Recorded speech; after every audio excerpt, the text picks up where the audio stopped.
give us introduction. Yeah. Yeah, my name's Sammy Sholei. I was born in Mount Elgon, a village called Kaptama, and then I went to Kitale Primary School, which is in Kitale. My father was working for Municipal Council Kitale, which is county government of Trans Nzoia. So that is where I started playing my soccer, my football. We used to play the polythene paper football. Ilikuwa inaitwa Lifundo in Kitale. And you know, the surrounding of Kitale, we have a lot of Luyas, yeah? Most of the Bukusus, na wanapenda ball sana, they love football a lot. So that is the culture that I was brought up in. Went to Kibabi High School, Bungoma. Then after my fourth form, I joined Raymond Woolen Mills in Eldoret.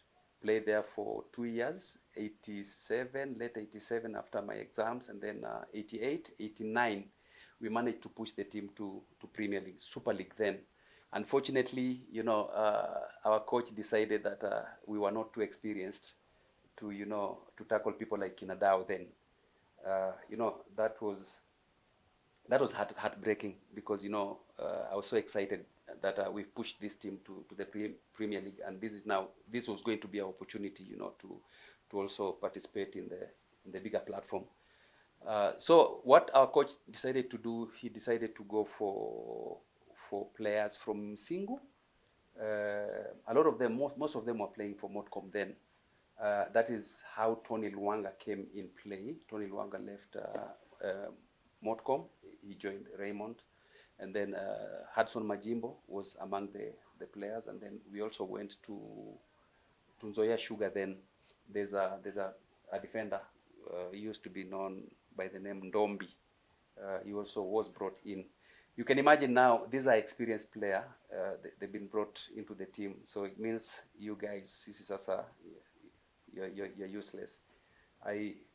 It was hurting because I was still young and I loved football, and I thought maybe this was going to be my opportunity to also feature in the Super League then, but it was cut short.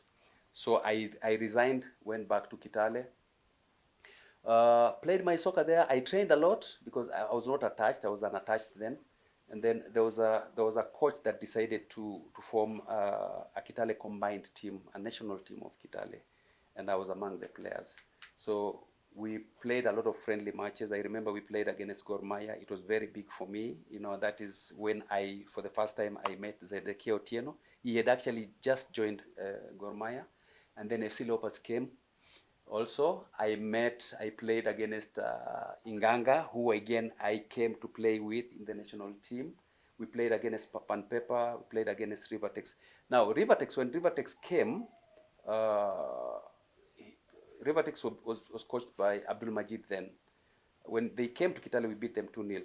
I was the one that scored the 2 goals. Yeah, I was very, very tiny. I was slender. And Abdul Majid, because he had seen me in Eldoret, he decided, hey, because we've qualified to the Premier League now, we have to poach this guy. That is how I ended playing for Rivertex. And fortunately, you know, we really performed well because, you know, people like Alfayo Odongo, people like Festus Serenge, people like Alfred Babu, the late Patrick Nachok. There was like a short player, tulikuwa tunamwitaga Ndunduma, and our goalkeeper Namudeche. You know, we had a very, very strong team. The first year we qualified for the first year that we qualified for the Super League, you know, we ended up, you know, in position 2 at the end of the year, behind, I think, Gor Mahia or something. And, you know, that was a huge, huge, huge achievement. I've never seen a team that joins the Premier League and then they go ending up to be the runners-up of the league. From there, then, same year, I played for 9 months. Then Kenya Breweries, Marshall Mulwa came for me with Patrick Nagy. We had a friendly match in Kisumu. They came there and, you know, wakantumia kakartasi kidogo, we would like to see you after this. So we went, hid in some hotel, and they introduced themselves. I was excited because, I mean, everyone wanted to play for these big teams. You know, Kenya Brewers was among the 5 bigger teams then. And that is how I ended up joining Kenya Breweries. Kenya Breweries in February, I was called to the national team. And, you know, I think such culture needs to change, because I think I was better than who I was at Kenya Breweries when I played for Rivertex. So there's a tendency of favoring the players from Nairobi than the players from upcountry. When I joined Kenya Breweries, I was called to the national team. When Namdeche left Rivertex, he joined Bata Bullets, he was called to the national team. Nachok too. So that trend needs to change. We need to go as deep as Lodwar to look for players. Let's not just think about the players that are playing for the Premier League. Yeah, we have players that are playing for the lower leagues, but they're very good players. Yeah, that's me. I retired in 1997. There was a bit of politics. You know, I was a veteran at Kenya Breweries then, but our coach, our new coach, who was the late Sianga, joined. He joined Kenya Breweries after Paul Onyera was transferred to Mombasa. It was political. When he joined, you know, Sianga came with some, you know, tactics that we thought maybe they were too low for us. You know, we were veterans of football in this country. So if somebody tells you to just juggle the ball and head the ball, and you know, those basic things, yeah. So we started complaining, and I was among the people that was thrown out. When I was thrown out, I decided, okay, fine. I still want to play football. I joined Reunion. Reunion was actually looking for 2 points for them to survive in the league. So I played at Reunion for, I think, 2 months. And then I decided enough is enough. Went back to business. I was retired. There was a handshake that, I mean, our economy was very, very bad then in 1997. Every company was cutting down the, you know, the staff numbers. So I was among the people that most of the players were thrown out. So I joined Africa Online. That is how, and at Kenya Breweries, I used to work in the IT department. I joined Africa Online, which is an IT company, as a driver. I joined Africa Online as a driver, but I had my IT qualifications, the certificates and all that. But then none of the companies was employing people. So in fact, when the guys that were interviewing me checked on my qualification, they asked, why are you looking for a driver's position? I said, I need to feed my kids. So I knew joining Africa Online would be a stepping stone to a better position. So after 6 months, I transferred to customer service. I was the customer service engineer installing internet for people out there, corporates. And yeah, from there then I joined Wananchi Online, which is Zuku today. And then I was elevated to, no, I joined another Indian company, which is Simbanet.com Limited, as a customer service manager. From there, then I decided to start my own company, which is eWorld Communication Network Limited. I worked with so many big companies like Safaricom. I have built 32 Safaricom towers in Western Kenya, Rift Valley, and coast regions. And my company also was voted number 2 in terms of customer service delivery. So from there, I also started the media business. You look at that box. I have all the cameras in there and lightings and all that. I started a production company, music production, a studio. I did that, and actually gave Mosh Junior. I gave him the speakers just the other day. Ambia wewe enda ukafanya makwaya zako za Catholic huko. So Mosh is the one that bought those kits. Yeah, from there then I decided let me try a cloth line. That is how Warrior was born. Warrior was born in a funny way. I lost my father in during COVID. And 1 year later, I decided I have to do a memorial cup. So, and I thank Sasha of Mozart. Sasha of Mozart actually supported me a lot. He gave me 1 million shillings. Then I ran a tournament in Kitale. So people were asking for bibs. And I went to Isili. I thought, buying a bib at 300 shillings is too expensive. So I went to Jogo Road. There's a place they sell materials. I bought one. I bought a kilo of material. There's a place that they measure materials in kilos. So 1 kilo, 300 shillings. It gives you like about 9 nine bibs. So that's what I did, and that is how Warriors started. So from there, I pushed. I was actually dealing with bibs alone, and then I tried t-shirts, jerseys, and here we are today. Very happy people. Incredible. What were the most defining moments of your career as a player? I would say when Kenya Breweries qualified for the Confederation of African Cup, where we lost against Motema Pembe. It pains people. It still pains the players of that time that played for Kenya Breweries, because I think we actually let it go. Sometimes in life, yeah, you might be very good at some stuff, and then you become big-headed. You think you're the most qualified person than the others. That is what happened to us. Instead of concentrating on practice and tactics on how to defend the draw that we had in Zaire, we started partying. We started going to clubs and sleeping late. And the other mistake is that the outfit that played in Zaire, which was the best, was not the same that played here. So yeah, I would say that was the defining moment. And of course, the first time that I was called to Harambee Stars is another one, because I didn't know how the plane runs, what happens when you're in the plane. Just as in these matatus of ours, when you are just about to arrive, you stand up, you start looking for your luggage, so that as soon as the car stops, you are the first one to come out. And that's basically what happened. When the plane was about to land in Egypt, I started looking for my bag. And I was told, no, it doesn't work like that. Yeah, that was the defining moment. Yeah, and a few more that we had together with the people that we played together at Kenya Breweries. Which club do you feel really shaped your journey during your playing days? But because for me, I think it's Kenya Breweries, simply because you're so synonymous with Kenya Breweries. Growing up, I knew you were one of the staffers, yeah, or rather your parents are working for the Kenya Breweries. Yeah. So which amongst these clubs, Raymond, Rivertex, and Kenya Breweries, which one shaped your life? I think Rivertex. I would give it to Rivertex, because we had some crazily talented players at Rivertex. Yeah, people like Alfai Odongo really motivated some of us, and then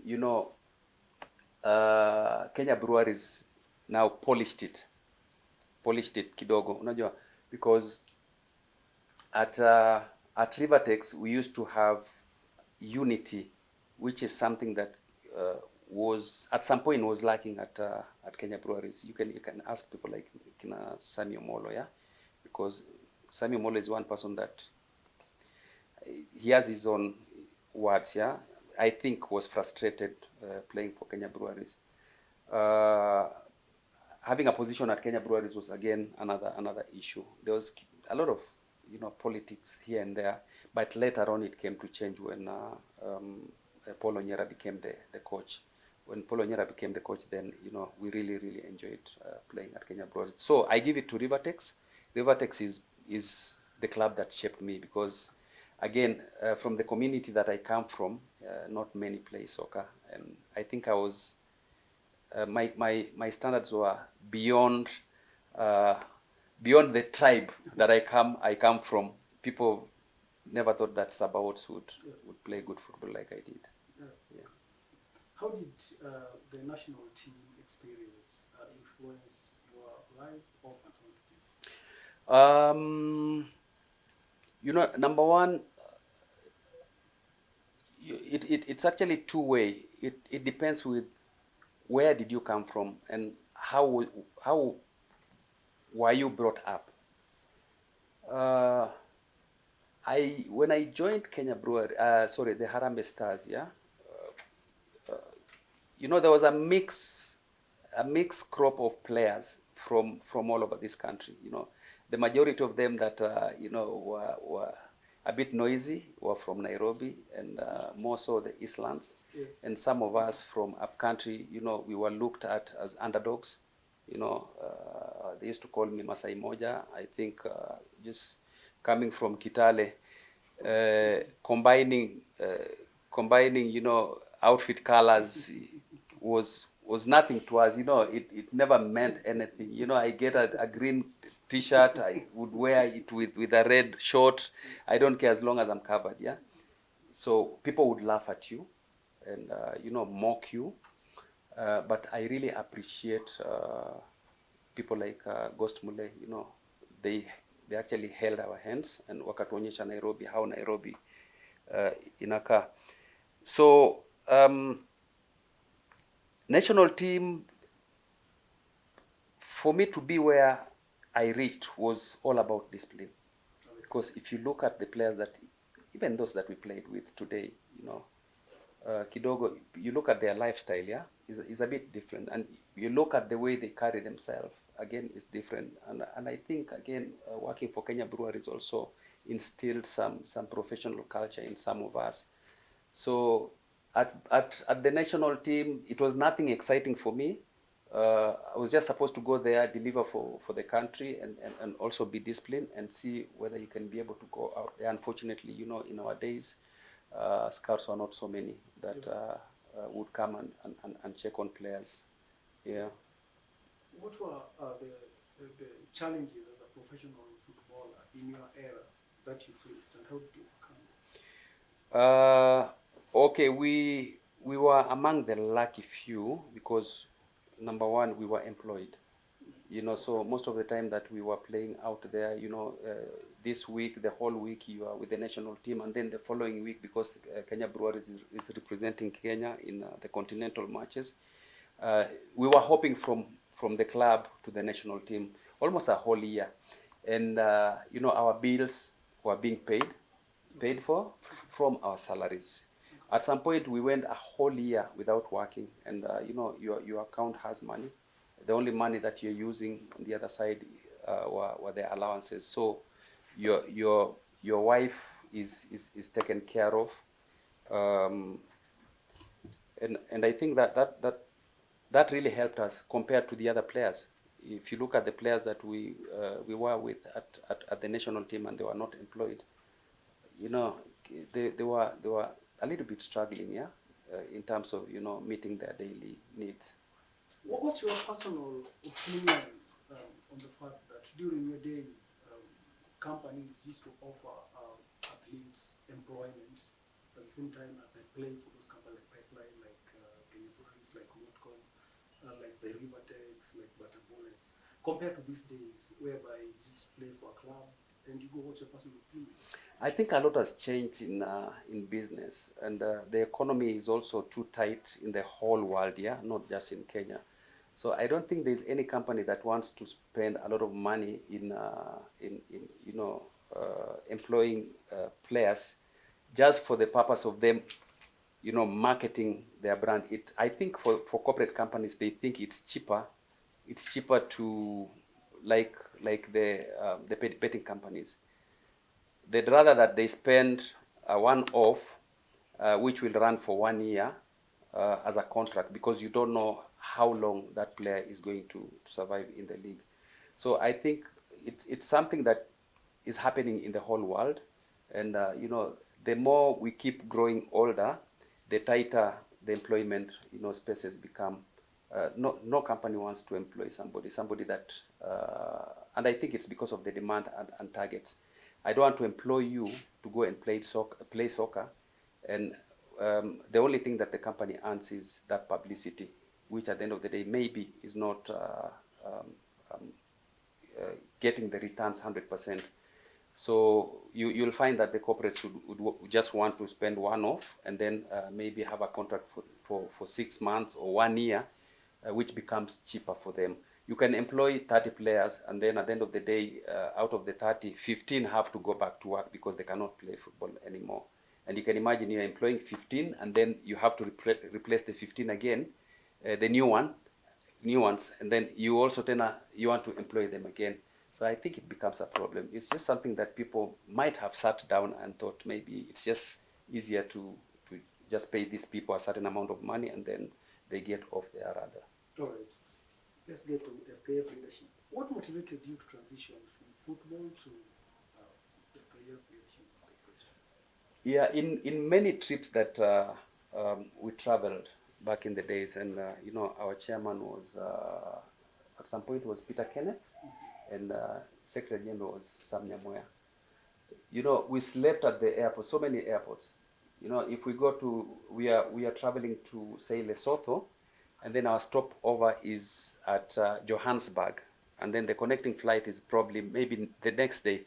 Let's give it an example. We reach South Africa at about 6 o'clock in the evening, and then the next flight is for about maybe 2 a.m. or the following day at 8 a.m.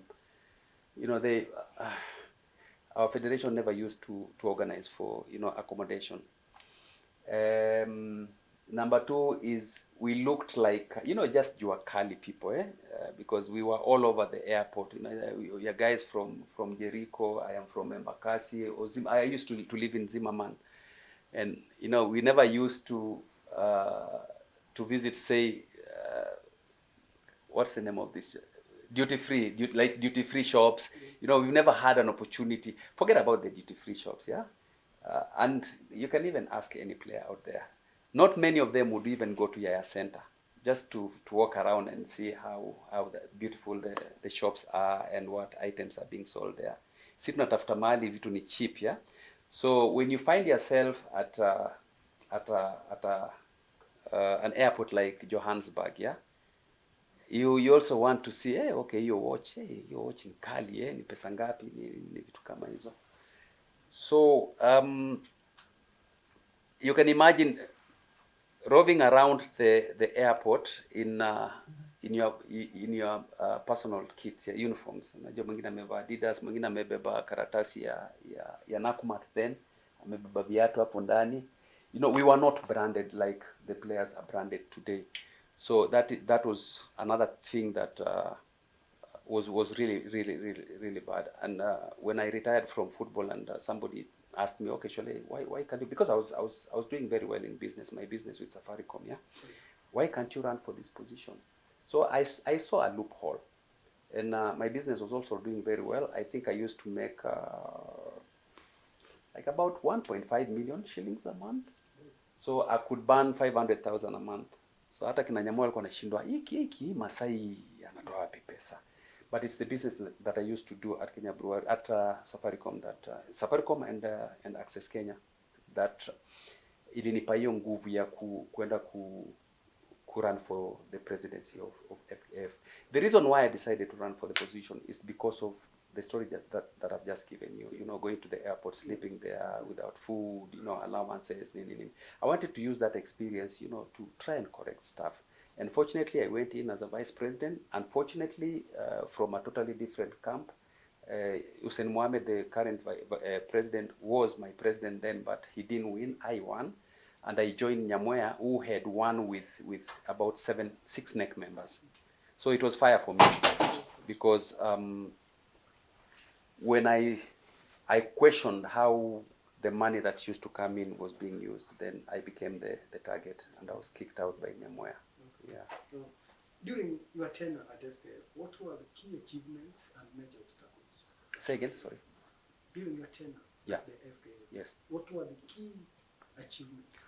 Oh, wow. Okay, I think the only achievement, and which is what I'm doing right now, as soon as we went in, let me tell you something, and what happens at the federation. When the previous office leaves, they leave even with their spoons in the kitchen. They carry everything. So when we went into that office, we didn't have uniforms. So I went to East West Fashion. James Moura, who is my friend, is my brother actually, the late Moura, may live, rest in peace. I asked him, okay, now that I've gone in, please quickly talk to your Chinese guys to make us, to make 3 sets of uniforms, green, red, and white. And he did. So he did 3 sets of uniforms, because in our first meeting we decided, okay, now we don't have money. Whoever has money let us chip in and make sure that Harambee Stars and the federation runs smoothly. And then as soon as money starts coming in, then people will be paid. So we brought in 3 sets of uniforms, and that was an achievement, because for the first time, and that is the culture that even today I've posted, that is the culture that I'm trying to bring in this country, because we don't have a traditional national team kit. And lucky enough, we used that uniform for quite some time, and people started loving the uniforms. That is number one. Number two is the second achievement is basically to face the president and tell him the truth, to tell him, over his face that he's not behaving well in the office. Yeah, that I would call it an achievement, because I didn't last for long. 6 months I was thrown out. Okay. Looking back, what do you think FKF got right during your time in the office? I can't remember anything that they did, because I remember one would be the sponsorship from Tanzania. There's a sponsorship from the TV company in Tanzania, which was for about 89 million Kenya shillings. That was paid like today, and then the following day there was no money in the account, I'm told. And I can't remember anything. Oh yeah, I think the girls, the girls team also did well then, yeah. But I was out. Honestly, I cannot speak positively about that tenure, because I was an opposition then. So if you ask me the opposite, then I can tell you a lot of things. Describe the experience of navigating politics within football governance, just like that quagmire you are in. It's really bad. It's really bad, because football is like sometimes I watch these movies. This is Miadarati, Kina Escobar, those kind of movies, yeah. And Kenya football is like that. Kenya football is full of cartels, because everyone that is running for a position is running for that position because of interests. And even you saw the other day, there was a lot of infight at the federation, because everyone that has gone in there, they're there because of their personal interest. And those new ones that went in, they went in because they also heard that the previous ones wakiingia huko kuna vile wanakulanga pesa, eh? So when they went in and then money is not coming in, they start politics. So there's very bad politics in football. I'm telling you, very bad politics in football. And the grouping, people don't want to work together. People don't want to listen to the others. And your opinion doesn't count. It is mine that counts, and that is what is ailing our football in this country. Oh. What lessons did you learn in leadership that you would pass to the current or aspiring football administrators? Oh man, just be simple. Just be simple. Honestly, be simple. Yeah. If you used to go to Green Rose Hotel at Nairobi West, yeah, my mother-in-law's hotel, yeah, don't stop going there just because you've started wearing suits, yeah, just because you've gone to the federation. I know of people, even, and I'll say it clearly. The CEO is a very good friend of mine. He doesn't pick my calls. He doesn't pick people's calls. Why? What changed? So you just need to remain humble.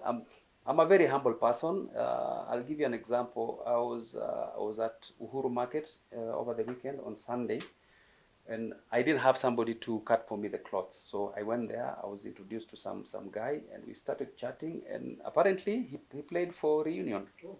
We tukaendelea kuongea, expecting that he knows me, yeah. But it was not in my head. Tukaendelea tukamaliza nini. So I paid him through M-Pesa. And I went to the second mzee who was cutting the security clothes, yeah? And this guy came running.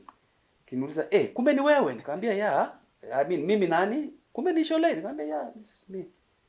Oh man, yani, it is good to be humble. It is very good to be humble. If your status changes, your lifestyle should not change. Of course, your status will force your life to change. Sure. But try and stick to your original lifestyle.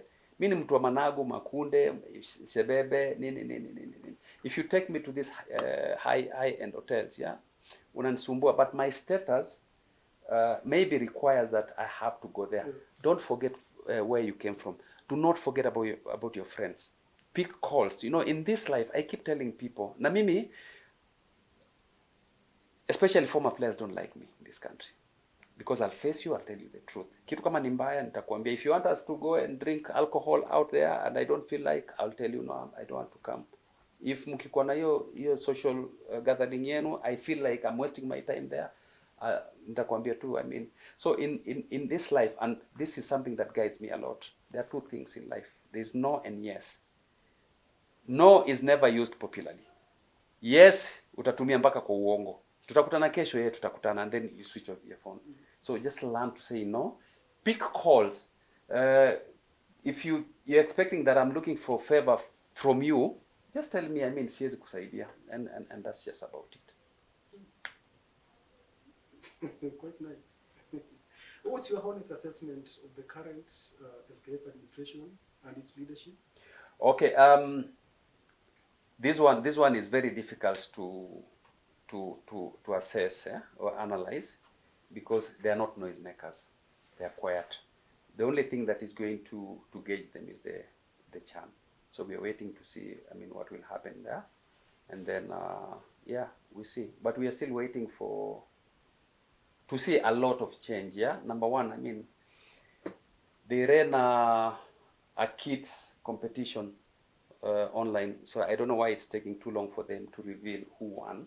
So that you know, let me take you back to Talanta Hela. The Talanta Hela logo, that logo was done by two people. So they took number one and number two, and then they combined the two, they put them together, and then they asked them, okay, now kujeni na brand. So whoever won out there, people like us, if you guys appreciate what I do, the designs, yeah, and I do my designs alone. I don't have a kid to do the designs. I do them personally. So whoever won, we can come in and try and help them, you know, come up with something that is acceptable out there. Yeah. Do you believe the current regime is doing enough to develop grassroots football? Again, I'll tell you, it's really quiet. It's really quiet, and as we speak right now, you know, we are going to have the national secondary school competition in Kakamega again for the second time, yeah, same place, and I think they took it there because of the crowd that loves football there. My expectation is, and has always been, that federation should actually partner. That is a Kenyan AFCON. That is a Kenyan CHAN. So what is the federation doing about partnering with that competition organization?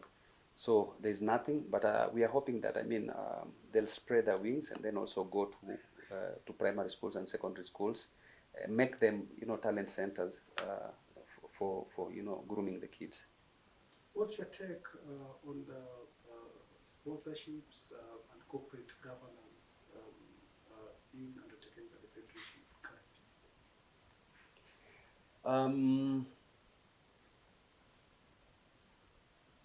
I think that wouldn't be the best way to go about it, yeah, because you know, the independence of sponsorship should be left with the clubs and whoever they want to partner with out there. If it has to go through the federation, then it means the federation is becoming another KRA. They want everything that goes to the club to come through them, so that they can also make a few shillings out of it. It's a good thing if, you know, at the end of the day, they don't make any money out of the sponsorship. But if it is going to go through the federation to reach the clubs, then there's a problem. Sure. Given a chance to assume any FKF leadership role, what would be your immediate priority? Youth football. Youth football, and just get me a 4x4, because I would want to be in Mount Elgon. I would want to be in Tana River. I would want to be over the weekends, yeah, any weekends, and you know, that now becomes the culture. And your wife sasa nakupangia mpango, Monday, Tuesday, Wednesday is your day. Thursday I'm out. Thursday, Friday, Saturday, Sunday, Monday nimerudi, Tuesday tuko na wewe hivyo. So yeah, I would really want to be all over the country, you know, at grassroots level, just to understand what problem they have. There's a lot of problem, and when we were campaigning with Sammy campus the other day, you know, the problem is similar. Whatever problem we have in West Pokot is exactly what we have in Kwale. It's the same thing. So we need to go down there and you know, promote football. Number two, I remember when I was playing soccer, the federation used to import a lot of footballs. You know, these footballs, if you throw them out there, don't mind. If somebody steals a football, it's okay, because somebody is going to kick that football. You've stolen it, but somebody will kick it. So we need to have our counties flooded with footballs, and small kids. You know, people like us. I mean, Warrior. There's a lot that we can do together with the federation at a cheaper price. And my idea, and I was telling Sammy campus, is in case we go into that position, the federation, as we speak right now, is capable of starting a cloth line. You know, just start your small EPZ, one warehouse, 100 machines. Start stitching cheap uniforms, good quality, cheap uniforms. Don't look at making a lot of profit out of it. Just cheap uniforms, but good quality. Then just distribute the uniforms and kits to grassroots teams all over the country. Sam, you have Warrior. That's a very good brand identity and a unique one. Tell us brief history about Warrior based on the logos, the name. Oh yeah. Okay. Now I'll go back to East West Fashions. As I said, I designed the first uniforms, the Harambee Stars uniforms, when I was the vice president. Unfortunately, it brought a lot of heat. Unajua kelele mingi, sijui nini, conflict of interest. I don't know why Africans stick on that thing, because in the US and the other countries, we see a lot of women, wives and husbands working in the same company. So at some point I had contacted my friend again, James Moura Zinga, the late, the owner of East West Fashions, which is run by the son Njoro, and I asked him, why can't we start our brand? Because you know people from China, let's start a brand, and we call it Masai. Then it was Masai Warrior, yeah, because you know Masai would sell even out of the country. And he said, so we start. And I don't know what happened, and then it went dead. So when I started the Bibs business, I said, I would really want to have a name, and I'm going to start stitching uniforms. And I told my guys, let us go with Warrior, Masai Warrior. It's actually Masai Warrior, but I said, okay, let's make it Warrior, and then on the R, just let's look for a Masai head holding a spear. And that's how then the brand came. How was your experience as a footballer influenced the design and quality standards at Warrior? Say again, sorry. Your experience, yes, as a former footballer, is determining the designs. Yeah. Because I mean, as a player, I don't know why our officials insisted of going to buy uniforms for us. Yeah, so most of the uniforms that were brought to us were not the uniforms that we would have loved to wear. Where I'm seated today, I know what quality and what colors and the design the players would want to wear, and that's why you see, I mean, at my age, 57 years, yeah, doing some amazing things. Yeah, I'm doing some designs that you would think an 18-year-old kid did. So the best designers of uniforms would actually be the people that played soccer. I get a lot of that from people out there. They would tell you, they would actually guide you on how they want their uniforms to look like. It makes my work very easy, and then naongezea tu kidogo, and then boom, you know, we have something that is classy. And I'm telling you, and I'm praying to God, yeah, that by end of this year, I think Warrior will be somewhere. Warrior will be somewhere. So Warrior will be big. We are determined. Is Warrior involved in supporting local teams? Oh, we have done a lot of that. I'm telling you, just go to Sammy Sholei page, Facebook page, and just go back to so many years back, 3, 4, 5 years. We have delivered free uniforms, free bibs. St. Anthony, the winners of KSSA in Kakamega the other year, I kitted them. I gave them 4 sets of uniforms. I have given uniforms all over. If you go to Eldoret, Mama Diof, there's a Mama Diof there. I've given her 3 sets of uniforms. I've distributed uniforms everywhere. In fact, to an extent that when people see me, holding a uniform, they would transfer their problems to me. Shole, hata sisi tunataka. I bought 500 balls. They were actually for business, but you see, at the end of the day, people have seen you dishing out footballs, so they think every time you have a football, it's for they can't differentiate between business and yeah. It's been an uphill task, but we are glad where we are today. We have supported so many people out there. What has been the reception of Warrior Wales so far in the Kenyan market? Overwhelming, that's all I can tell you. Overwhelming, and it wasn't like this before, but I wasted about 2 years, for lack of a better word, not wasted, yeah. I was helping my best friend, Sammy Kempes, kutumia network yangu to see whether we can be able to capture that position. But unfortunately, we didn't win. So 2 years we were on the road. So Warrior was on and off. So this year, in January, I said, now I want to start pushing this brand. Unfortunately, I lost my brother in March 1st. So again, I took another break. As soon as we laid him to rest, I embarked on the design. And I pushed, but my my goal has been to transit from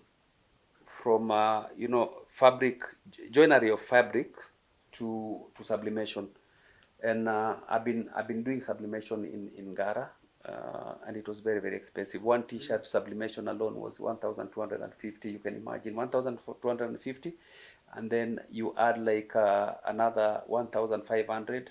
That's about 2,700. Nobody would buy that t-shirt. But I mean, I've been struggling. I thank God today that I bought my own machine. I just bought it last week. I imported the heat press from China, and yeah, that's why you see I'm making a lot of noise, because now I'm confident. I know I can give you any design that you desire. At a very affordable. Okay, sublimation, a jersey like that, yeah, would go for a sublimation, say, jersey like this. This is like a rugby kit, yeah. It would go for rugby. A t-shirt like this, you'll get it at 5,700. You get. But for me, I want to be affordable. I want to be rich. I want to get rich, but not quick. I want to play at around 2,800, 2,500 per kit, yeah. That's a jersey and a short. And inclusive of the stockings. I want to include the stockings so that when I give you a kit, it's ready for the game. Yeah, because sublimation will at a lower price, it will cost you like 3,500. But I want to play at around 2,500, so that, I mean, everyone can enjoy our brand, and then we also spread the design in this market. Tell us the long-term ambitions for the Warrior. Oh, I would really love to see Warrior being played by teams from other countries. That's we're already in Uganda. I'm talking to people in Uganda. I sent some samples just the other day to Uganda, and then as soon as that is done, Coach Francis Baraza has been asking for a sample. He wants to take it to Tanzania, and then yeah, just slowly like that, we see whether we can be able to cross the borders. Yeah. You've been mentioning Sammy Kempes a lot. What's your relationship with Sammy? I don't know the guy. Sammy is a stranger to me. I have a friend in the US, and we played together at Kenya Breweries, Tom Odhiambo. He was a striker. And Tom Odhiambo was employed by Sammy Kempes at his academy in the US. So when Sammy wanted to run for this position, Tom Odhiambo told him that the only person that I trust that can help you is Sammy Sholei. Sholei is my friend. Sammy, every time Tom Hustler comes to Kenya for holiday, we usually go to Kajiado. He lives with me there for like 4 or 5 days, and then he goes to Kisumu. He comes back, and then he goes back. Yeah, he's my brother. So he introduced me to Sammy, and I think Sammy liked me the first day. You know, everyone that comes from the US or abroad, and he comes here, kama we ni mmeenda if you go out for a drink, he's offering you a drink. If you ask a guy, you know, now because you know there are dollars here, you start now asking for expensive drink. But that never happened. I took Sammy to Namanga. There's a stadium in Kanas, in Namanga. I took him there. He wanted to buy a land, and he bought a 40-acre land there. I took him there. I got him a Nissan tour. We went there, we ate, and we brought him back. And I paid for everything. So for him, that was unique. That was something that hakukuwa my experience, because every time he comes here, he's the one to spend. So because he was my visitor, I had to treat him, and that is how now we started interacting, and you know. Did you ever play together or collaborate professionally? I have never seen Sammy play. In fact, I was so embarrassed. You know, I was in the village. Sammy was playing in the 80s, yeah? And then I think I was in class 7. So I never saw him play, but I heard about him. So wale watu wa Nairobi hapa, every time we go somewhere and you know they talk positively about him, you know, mpaka you feel like I wish I saw this guy play. Yeah, and same to him. He tells me that, I mean, people wanasema pia ulikuwa mbaya, naambia pia nilikuwa noma kukushinda. Lazima ujichoche kidogo, kama kuna watu wako karibu kukusifu na jisifu kidogo. What shared values or experiences do you have with campus that continue? Oh, business, man. Yes. Business. Sammy is a business person. Oh, hello, Sholei ni aje? Hizo bibs maze utaweza nikatia bei? Naambia okay, utatoa ngapi? As soon as the call is over, Sholei, how do you make your money? If you start now giving people, you know, what is it called? Discounts. Kama hiyo umepeana sahi, how do you make your money? Sure. So every time I am with Sammy in the car, I have to be very careful. When a business call comes, I have to do business. Hakuna story ati rafiki yangu amenipigia or something like that. Yeah, I mean, he's a very thorough guy when it comes to business, very professional. Ideas, you know, he's given me a lot. I have grown a lot. These designs you see here, there's no design that goes out there without sometimes asking Sammy, what do you think? Akwambia, hey, it's a good, I like it. Lakini hapo hebu fanya hivi. He loves simplicity. He doesn't like stuff that are too noisy. Yes. So yeah, I've learned a lot, and I think Sammy is my best friend. He's somebody that I look up to, and anytime I have an issue, I would call him. Anytime Sammy has an issue out there and he wants to share, I am that person. Some would call me and be, hey, Sholei, you know, jamaa bwana amefanya nini, Sammy Sholei nini, but nini.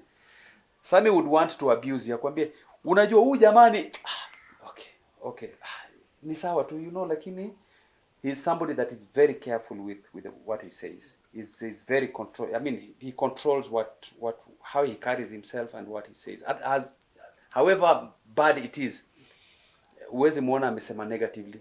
Even when people, you know, wanamkosea huko nje, anasema anapiga aseme, you know, alafu aseme, but he uses this word, let's give him benefits of doubt. Yeah. Okay. Yeah. Has campus influenced or supported your work in football admin or business ventures? Business. Football, he wasn't there for me. But business, Sammy wanted to import kits from the US, and it was expensive, extremely expensive. Like close to, according to what we wanted, it was going to about 9 million, you know. So somebody told him, Sholei teaches uniforms, and we were in the same group, and he was so furious. Sholei, why did you tell me? No, conflict of interest, you know. I don't want to appear like I want to take advantage of you. I said, no. How much can you teach? I said, that is cheaper than bringing from the US. So Sammy bought a lot of kits from me, the kits that we gave out there. He bought a lot of them from me. Where I am today, Sammy is a part of that growth. Sammy will support Sam. Do you see a possibility of future collaboration with campus in mentoring or development? We are already doing that. We're already doing that. We have started our academy, which is Kipawa Academy. Yeah, Kipawa Academy. Ebu nirushie hiyo t-shirt moja hii ya green. The green. Oh, just bring the whole bunch here. We have started our Kipawa Academy. And this is our kit. And Sammy is the director. And guess what? Where does this business go to? The business again comes to me. So you can imagine what favors Sammy is doing Warrior. And we are extending to Runda, Regis Academy in Runda. We are starting another academy there. We have a tryout on the 6th of next month, and that one is going to be big. We are even seeing Regis going to be our head office. So we have a partnership in the academy. I have a percentage of the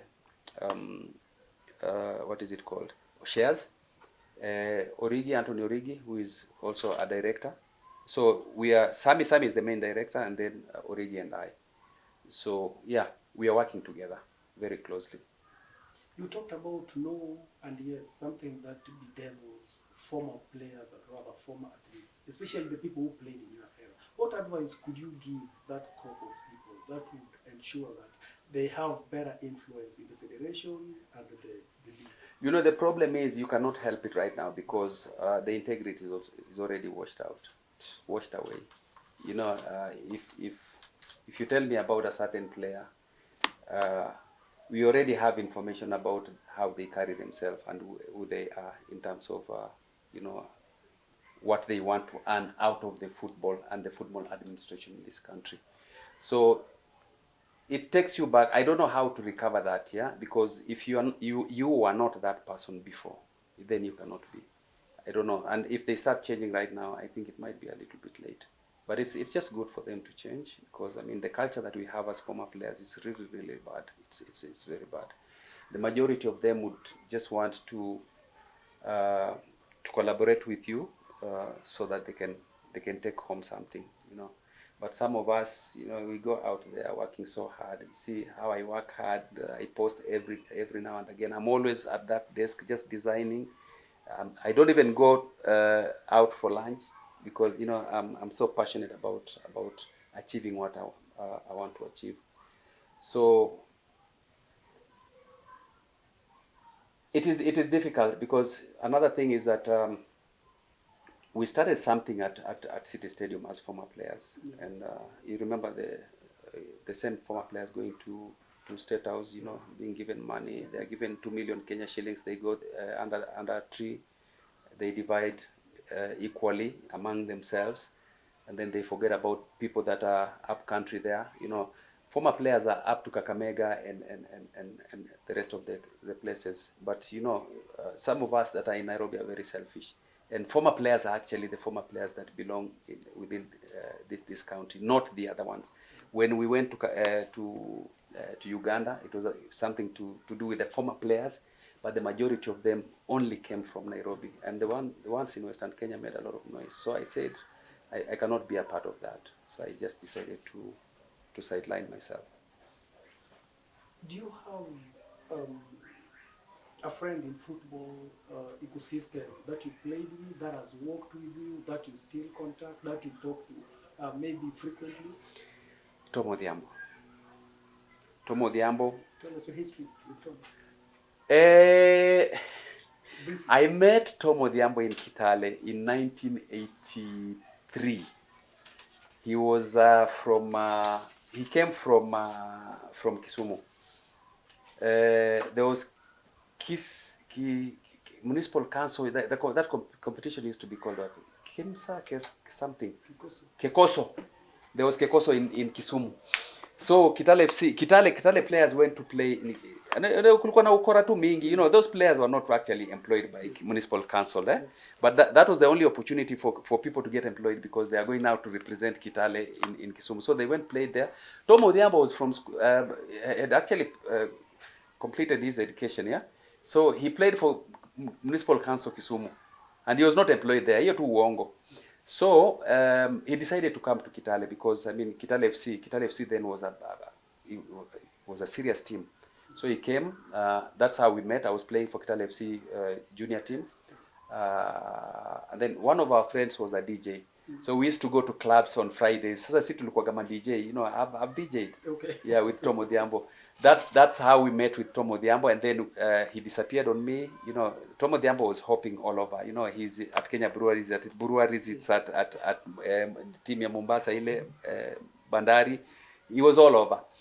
And now he's in the US. So that's how we met, and you know, he's family to me. He's family to me, and we have done a lot of things. We talk every day, we consult every day. If there's anything that he needs from here, nitamfanyia. Akikuja, this is usually his first landing point. Namwekanga kwa hii hoteli. This is where he sleeps before to organize mali atakaa, and yeah. He's also supported me a lot. You've seen recently our national team head coach Benny McCarthy. You also being a former striker. What would you make of McCarthy calling players and again releasing them before? You know, if we start first things first, yeah. His qualification. You know, what has he achieved as a coach? You know, that's something that we've been discussing with Sammy. Sammy actually mentioned it in the last interview at some station. What has he achieved, and how did he end up being the national team coach of Harambee Stars? I believe we have better coaches here. We have a good coach in Ghost Mulee. Of course, maybe he's rusty right now. A very good friend of mine, Ghost Pole Maze. Sahi umerust kama coach. Francis Kimanzi is a good coach. Kimanzi alitupush mpaka mahali.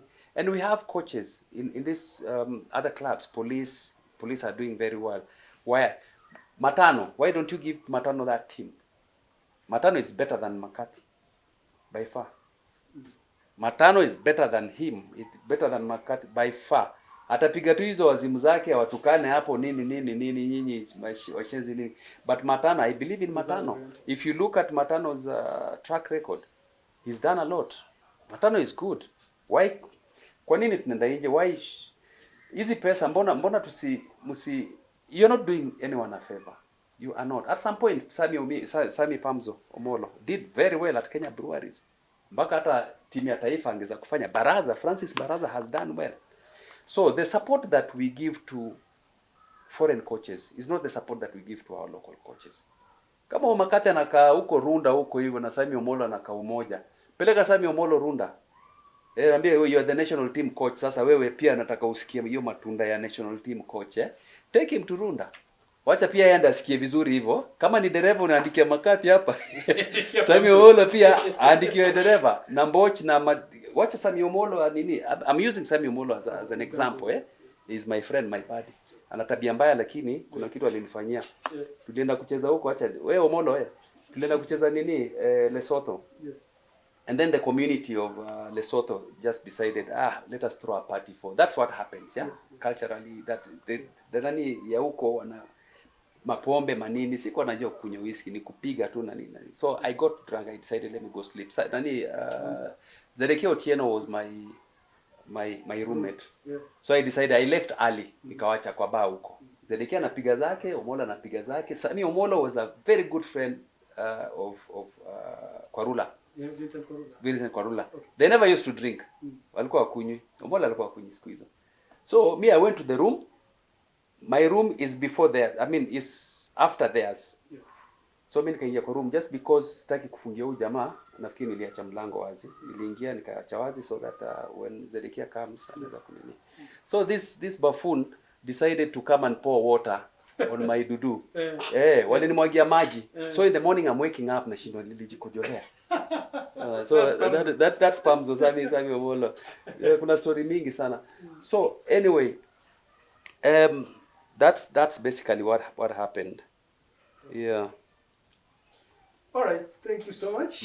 Thank you so much for your time, Sean. Take us through the process. Yes. Just show us the various designs. Yeah. Maybe the companies, yes. the individuals, the schools, the colleges. Yes. That you've worked on. Yes. Okay. So yeah, just recently, you remember Nairobi United beat Gor Mahia, and I think Sakaja wanted to paint the stadium green and yellow. So MCA former Osman reached out to me. So he asked me if I can come up with a design. So I decided to come with this design. It was in green and yellow, opposite of this, for the fans. And yeah, I did this. You can see there's a Nairobi by far, and then the map of Nairobi. This is the same concept that I did for the Western Kenya guys. You know, Butere is heavy and all that. And this is our polo. This is our academy, Kipawa Academy, together with Sammy Sholei. This is our kit. This is what we wear. We did a few of these. Also done for Regis Academy in Runda. This is going to be their coaches' kits. They've just ordered nine each and a tracksuit, and we will also do for the kids. Now, I just decided to play around. Yeah, this is not official anyway. This is not official. I just decided let me do something that might look like an AFC Leopards jersey, but I'm still working on a good design, because you see this is not blue. It's like kind of purple. So I want to do something and then maybe take it out there to see whether they like it. This is a tracksuit for Regis, for coaches. This is ours, Kipawa Academy. This is a second version, because there's a first version. And then this is for Regis for football. This is for football team. All done here. And then, oh, okay. I also have for basketball. Oh, nice. Yeah, this is for basketball, and the short is inside here. And then I did this for me. I'm still waiting for that time that I can go to Mombasa. Anytime you see me in Mombasa, nimevaa hii. Siku ile sasa nimetulia kidogo, Warrior imeleta pesa kidogo.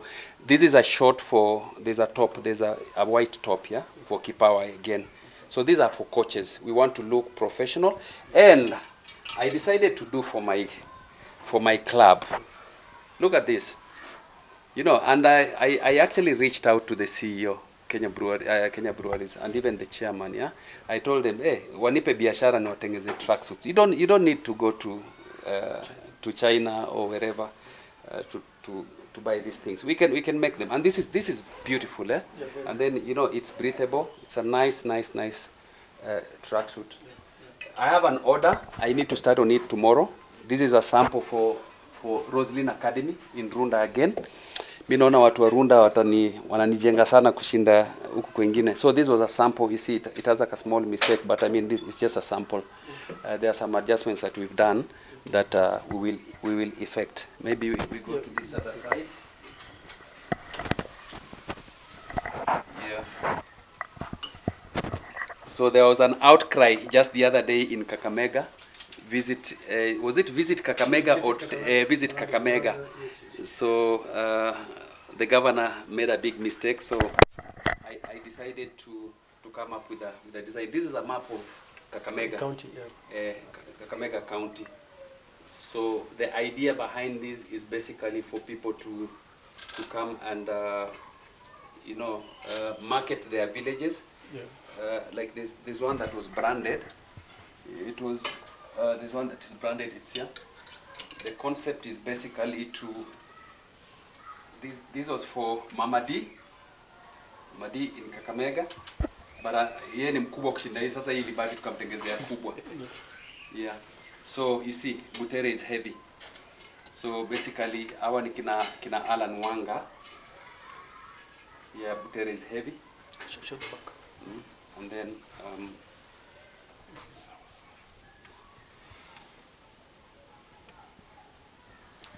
yeah. And then there's Emusire. Emusire ni shule fulani.